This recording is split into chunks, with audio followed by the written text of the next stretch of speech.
भारतीय शास्त्रों में पहाड़ों को माँ के स्तन कहा है। तो यदि हम माँ के स्तनों को काट के माई से कमाई करेंगे तो फिर हम किस रीढ़ की कल्पना करेंगे अपनी रीढ़ को बचाने की। हमेशा भारत की न्यायपालिका ने अरावली को अपनी रीढ़ की हड्डी मानकर, अपनी विरासत मानकर सदैव अरावली को बचाने के आदेश दिए। नवंबर 2025 में ऐसा क्या हुआ, अचानक से 2 दिन पहले रिटायरमेंट से चीफ जस्टिस ने अरावली को, जो मेरी माँ है, उसके स्तन काटने का आदेश दे दिया। तो सुप्रीम कोर्ट के आदेश और पर्यावरण कानून होने के बावजूद अरावली में खनन क्यों नहीं रुक पा रहा है? इस संकट के पीछे कोई बड़ी ताकत है जिसको हम पहचानते नहीं। ये जो त्रिगुट है, नेक्सस है, ये नेक्सस इलीगल माइनिंग करा रहा है और अरावली को नष्ट कर रहा है। अगर आने वाले 10 सालों में अरावली नहीं बची तो राजस्थान, हरियाणा और दिल्ली का भविष्य कैसा दिखता है? का संरक्षण नहीं करते हैं तो फिर हम दुनिया के गुरु कैसे हो सकते हैं भाई? ये रेगिस्तान बन जाएगा, यहाँ वर्षा बेमौसम होगी और वो जो बेमौसम वर्षा होगी उसमें बाढ़ और सुखाड़ बढ़ेगी। कि आप युवाओं और आम नागरिकों से क्या अपील करना चाहेंगे? युवा को स्वस्थ रहना है तो अपने पर्वतों को, अपनी नदियों को, अपनी हवाओं को, अपने क्लाइमेट को स्वस्थ रखना होगा। लालची बनना छोड़ना पड़ेगा। ये जो विकास है ये लालची बनाता है हमें। आपके हिसाब से अरावली क्षेत्र में विकास की जो सही परिभाषा होनी चाहिए वो क्या होनी चाहिए? तो ये विकास नहीं चलेगा जो आज का मॉडल है। हमें फिर सनातन विकास करना होगा और सनातन विकास का मतलब होता है चरे वेति आदि अनंतः। भारत का जो विकास है वो प्रकृति और संस्कृति के योग से, जब भारत की विकास की गति थी तब भारत के अंदर 32% जीडीपी थी। और अरावली के उजड़ने का असर आम किसान, चरवाहे और ग्रामीण जीवन पर कैसे पड़ रहा है? किसानी जो है, अरावली की किसानी तो ज्यादातर वर्षा जल पर है, इसलिए यदि ये नहीं ठीक से होगा तो फिर हमारा जो ये क्रम है ये सब बिगड़ जाएगा। दोस्तों, अरावली सिर्फ पहाड़ नहीं, ये देश और हमारे प्रदेश की जल सुरक्षा की दीवार है। लेकिन आज यही दीवार टूट रही है, खनन और सिस्टम की चुप्पी से। इसी लड़ाई के सबसे मजबूत चेहरे, मैग्सेसे अवार्ड विनर और Waterman of India Rajendra Singh आज हमारे साथ है। सवाल साफ है, जिन्होंने भारत में वाटर कंजर्वेशन के लिए कई महत्वपूर्ण कदम उठाए। सर, बहुत बहुत स्वागत है पंजाब के इसी राजस्थान में आपका। आपसे समझना चाहूंगा कि आपने अरावली को देश की रीढ़ कहा है। अगर ये रीढ़ टूटती है तो भारत को सबसे पहले और सबसे बड़ा नुकसान किस रूप में झेलना पड़ेगा? देखो, 1980 से पहले जब पूरी अरावली में माइंस चल रही थी तब मैं सुप्रीम कोर्ट गया था और 91 में 478 खदानें अरावली की सरिस्का में हमने बंद कराई और फिर अलवर की पूरी खदानें, गुड़गांव, फरीदाबाद, मेवात, नूह, ये सब खदानें बंद कराई थी। ये इसलिए बंद कराई थी कि हम ये मानते थे कि अरावली जो है वो हमारा पोषण करने वाला सबसे मजबूत कवच है, जो हमें पानी भी देता है, अंजल भी देता है और हमारे जीवन को पुष्ट करता है, नरिश करता है। इसलिए अरावली पर्वत को खनन करके काटना उचित नहीं है। भारतीय शास्त्रों में कहा है, समुद्र वसने मात्र भूमि पर्वत स्तन मंडले विष्णु पत्नी नमस्तभ्यम नमस्तभ्यम पाद स्पर्श क्षमस्वे। मतलब भारतीय शास्त्रों में पहाड़ों को माँ के स्तन कहा है और ये हमारे वेदों में। तो यदि हम माँ के स्तनों को काट के माई से कमाई करेंगे तो फिर हम किस रीढ़ की कल्पना करेंगे अपनी रीढ़ को बचाने की, किस कवच को बचाने की कल्पना करेंगे कि जो पश्चिम का रेत है हवाओं के साथ, वो दिल्ली और पश्चिमी उत्तर प्रदेश को और हरियाणा को और राजस्थान के एक बड़े हिस्से को लू से, गर्म हवाओं से और रेतीली हवाओं से दबा देगा, बीमार कर देगा। इसलिए मैंने कहा था 1991 में कि ये सवाल केवल अलवर जिले का या गुड़गांव या फरीदाबाद का नहीं। जब हमारे केस में वो सब बंद हुई, मैंने कहा ये पूरी अरावली में बंद होनी चाहिए। तो फिर हमें फरवरी 1993 में पूरी अरावली की खदानों को बंद करने का एक नोटिफिकेशन मिनिस्ट्री ऑफ एनवायरनमेंट ने किया 20 फरवरी को। फिर उसको लागू कराने के लिए मैंने हिम्मतनगर गुजरात से लेकर और दिल्ली की संसद तक, लोकसभा के अध्यक्ष उस जमाने में शिवराज पाटिल थे, उनको जाके ज्ञापन दिया और उन्होंने कहा कि आपने लोक चेतना से हमारा जो काम है, जो हमें करना चाहिए था, हम नहीं कर पाए, वो आपने किया। तो खदानें बंद हो गई थी और लंबे समय तक बंद रही। लेकिन फिर 10-12 साल के बाद, मतलब 2004-5 के बाद फिर थोड़ी थोड़ी चलने लगी थी इलीगल। तो फिर भी हम सुप्रीम कोर्ट गए और हमारे साथी लोग हाई कोर्ट में गए। हमेशा भारत की न्यायपालिका ने अरावली को अपनी रीढ़ की हड्डी मानकर, अपनी विरासत मानकर सदैव अरावली को बचाने के आदेश दिए, जजमेंट दिए, निर्णय दिए। लेकिन अचानक अब नवंबर 2025 में ऐसा क्या हुआ कि जो एफएसआई की रिपोर्ट है, जो जो एक्सपर्ट भी बोल रहे थे कि अरावली में माइनिंग नहीं होना चाहिए, उनको नहीं सुना गया। और अचानक से 2 दिन पहले रिटायरमेंट से चीफ जस्टिस ने अरावली को, जो मेरी माँ है, उसके स्तन काटने का आदेश दे दिया। और वो जो 100 मीटर ऊंचे हैं उसको बचा लो, नीचे जो है उसके हाथ पैर सब काट दो। ये तो बड़ा एक तरह से जघन्य अपराध अरावली में करने का की दोबारा से शुरुआत हुई है। जो अरावली बीच में थोड़ी हरी होने लगी थी 30 साल पहले, हरित अरावली परियोजना चली, फिर 20 साल में थोड़ी रिजुनेट होने लगी थी।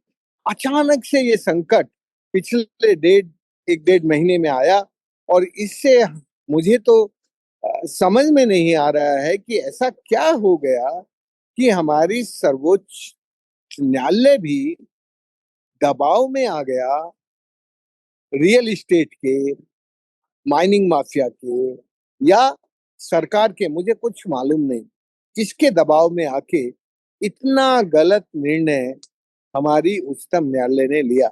मैं समझता हूँ ये जो निर्णय है, ये एक तरह से मेरी माँ अरावली के साथ जघन्य अपराध है।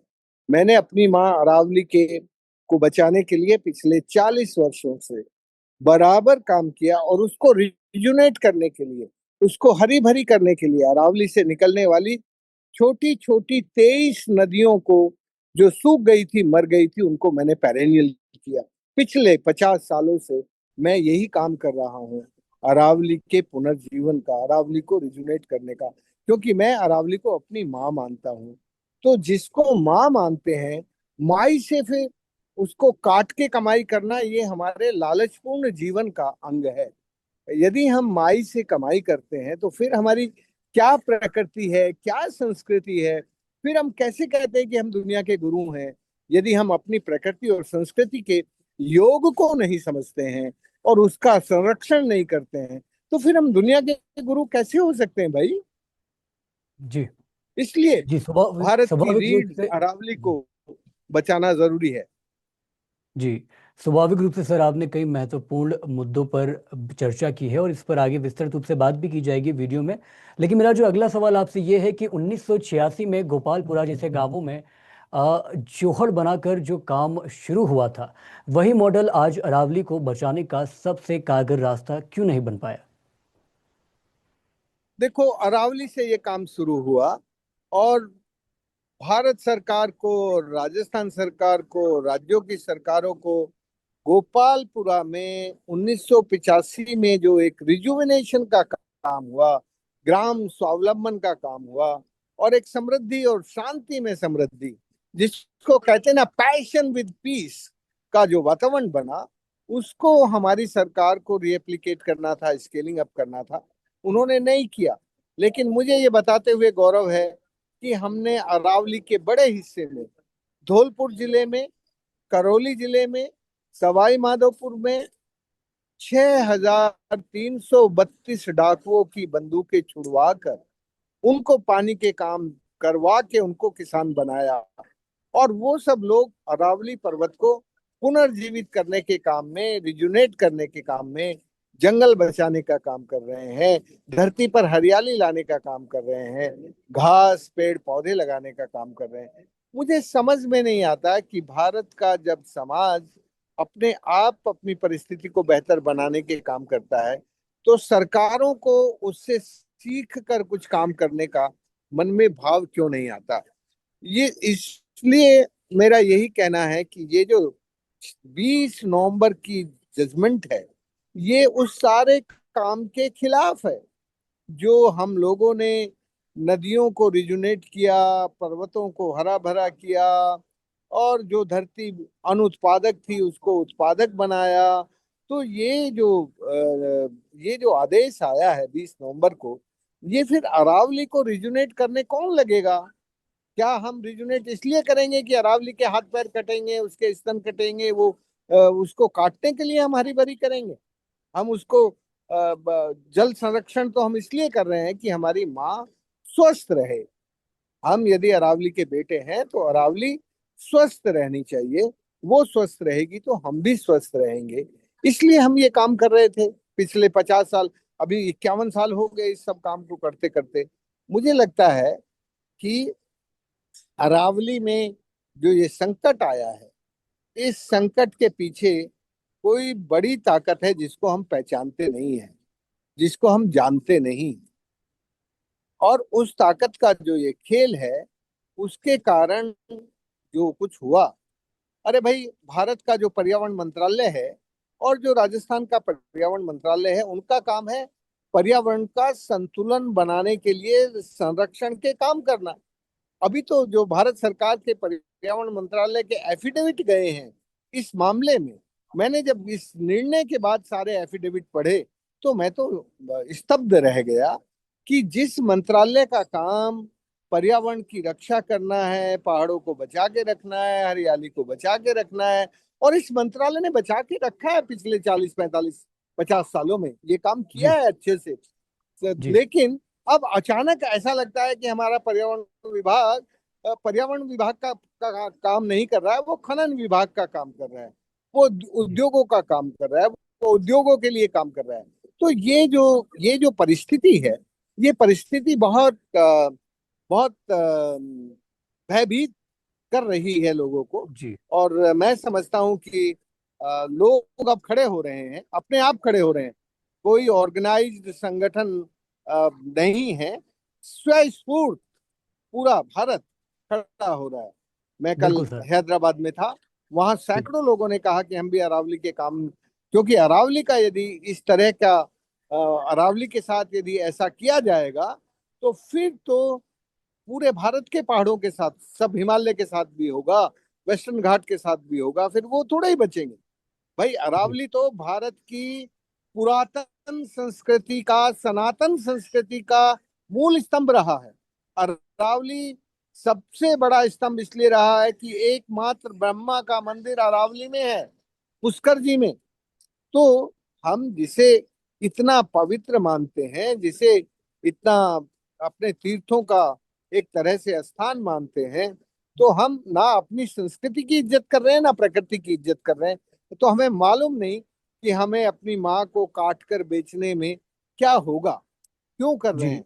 तो सुप्रीम कोर्ट के आदेश और पर्यावरण कानून होने के बावजूद अरावली में खनन क्यों नहीं रुक पा रहा है? ये मैं आपके जरिए समझना चाह रहा हूँ। देखो, अरावली में खनन रुक गया था 93 से लेके सन 2000 तक। इलीगल माइंस भी बंद हो गई थी और लीगल भी बंद हो गई थी। बहुत कम जो जो जरूरी था उतना होता था। लेकिन 2000 के बाद फिर धीरे धीरे ये जो ग्लोबलाइजेशन और लिबरलाइजेशन आया, इस ग्लोबलाइजेशन और लिबरलाइजेशन ने भारत को इकोनॉमिक इंफ्रास्ट्रक्चर बढ़ाने की जो ग्रिडनेस है, उसमें माँ बाप को देखना छोड़ दिया। उसमें तो जहां से जो मिल जाए, जो भी इंसानी लालच है, उस लालच को पूरी करने का जो 2000 के बाद इस देश में, वैसे तो 91 में ही शुरू हो गया था, इस ग्लोबलाइजेशन और लिबरलाइजेशन ने ये लीगल और इलीगल दोनों तरह की माइनिंग अरावली में जहां तहां छुटपुट हुई। जहां पर लोग बैठे थे, जैसे हम बैठे थे सरिस्का के पास, हमारा आश्रम है तरुण आश्रम, वहां इलीगल माइंस को हमने रुकवा के रखा, नहीं चलने दिया। वो सब बंद पड़ी हैं जो 478 91 में बंद हुई थी। तो ये जो माइंस है, ये वहां चल रही हैं जहां अधिकारी, व्यापारी और राजनेता का तिरगुट है। ये तो तिरगुट चला रहा है ये सब इलीगल माइनिंग और लीगल माइन जो भी चल रही है। जी ये जो तिरगुट है, नेक्सस है, ये नेक्सस इलीगल माइनिंग करा रहा है और अरावली को नष्ट कर रहा है। जी। सर, आप कहते हैं कि हम भी उजड़ रहे हैं, और अरावली के उजड़ने का असर आम किसान, चरवाहे और ग्रामीण जीवन पर कैसे पड़ रहा है, ये अगर आप समझा पाए दर्शकों को। देखो, जब अरावली कटती है ना, तो सूरज की जो रेड हीट है वो उसमें रिफ्लेक्ट होकर उसके टेम्परेचर को बढ़ा देती है, और उसमें से क्लाइमेट चेंज का जो इम्पैक्ट है वो हमारे रेन पैटर्न को डिस्टर्ब करता है। अरावली का जो रेन पैटर्न है, अरावली बे ऑफ बंगाल से आने वाले बादल और अरेबियन सी से आने वाले बादल, इन सबको मिला के, सबको एक साथ जोड़ के वर्षा करती है। तो किसानी जो है, अरावली की किसानी तो ज्यादातर वर्षा जल पर है। इसलिए यदि ये नहीं ठीक से होगा तो फिर हमारा जो ये क्रम है, ये सब बिगड़ जाएगा। खेती बिगड़ जाएगी, पशुपालन हर्ट होगा, पशुओं के लिए चारा नहीं होगा, खेती के लिए पानी नहीं होगा, और पशुओं के लिए भी पानी नहीं होगा तो क्या होगा? फिर ना खेती होगी ना पशुपालन होगा। जी। स्वाभाविक रूप से आज की जो सरकारें हैं वो विकास बनाम पर्यावरण की दलील देती है। आपके हिसाब से अरावली क्षेत्र में विकास की जो सही परिभाषा होनी चाहिए वो क्या होनी चाहिए? देखिए, ये जो विकास है, जिसे विकास कहते हैं, ये सबसे पहले भारतीय ज्ञान तंत्र का विस्थापन करता है, जिसको हम इंडिजिनस नॉलेज कहते हैं, जिसको भारत का मूल ज्ञान कहते हैं। उसको, जो हमारी जीवन की विद्या है, उसको नष्ट करता है, उसको विस्थापित करता है। और फिर हम लोग बिगाड़ करते हैं, फिर हम जो जो भी कुछ प्रकृति में है उसको एक्सट्रैक्शन करते हैं, उसका पॉल्यूशन करते हैं और उस पर एनक्रोचमेंट करते हैं। और ये जो एक्सट्रैक्शन है, पॉल्यूशन है, जो एनक्रोचमेंट है, वो विकास नहीं हो सकता। भारत का जो विकास है वो प्रकृति और संस्कृति के योग से, जब भारत की विकास की गति थी तब भारत के अंदर 32% जीडीपी थी। भारत का जो जीडीपी था पूरी दुनिया में 72%, 32% था। लेकिन जब से हमने इस नेचर और कल्चर को डिसइंटीग्रेट किया, तब से हमारी जीडीपी भी नीचे आ गई। और जो हमारी भारतीय आस्था पर प्रकृति की रक्षा की थी, जिसे हम, जिन पंच महाभूतों को हम भगवान कहते थे, भय से भूमि, गैस से गगन, वैसे वायु, अ से अग्नि और न से नीर, ये जो पंच महाभूत थे, यही हमारा भगवान था। ये भगवान शब्द बना ही इनके पांचों महाभूतों के योग से था। तो जब से भारत की वो दृष्टि बदली और भारत में जो एक तरह से प्रकृति और संस्कृति की अनदेखी हुई, तब से हमने विकास नहीं किया, विनाश किया। यदि भारत को विकास करना है तो ये विकास नहीं चलेगा जो आज का मॉडल है। हमें फिर सनातन विकास करना होगा। और सनातन विकास का मतलब होता है चरे वेति आदि अनंतः। जी सनातन का मतलब होता है सदैव नित्य न्यूतन निर्माण करते रहना। तो निर्माण ऐसा करें जिसमें विस्थापन ना होता हो, बिगाड़ ना होता हो, विनाश ना होता हो, प्रदूषण ना होता हो। तो वो जो होगा, उसके लिए मैंने एक शब्द चुना है, विकास नहीं।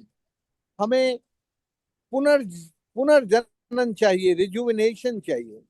रिजुविनेशन में हमारी जो, जिसे ये सस्टेनेबल कहते हैं, हमारे भारतीय शास्त्रों में उसके लिए सनातन शब्द था। ये सस्टेनेबिलिटी तो 1992 के बाद नया वर्ड आया जिसको ये सस्टेनेबल माइनिंग कह रहे हैं। ये हमारे देश का शब्द नहीं है, ये तो उद्योगपतियों का शब्द है। और वो माइनिंग को भी सस्टेनेबल कहने लगे हैं।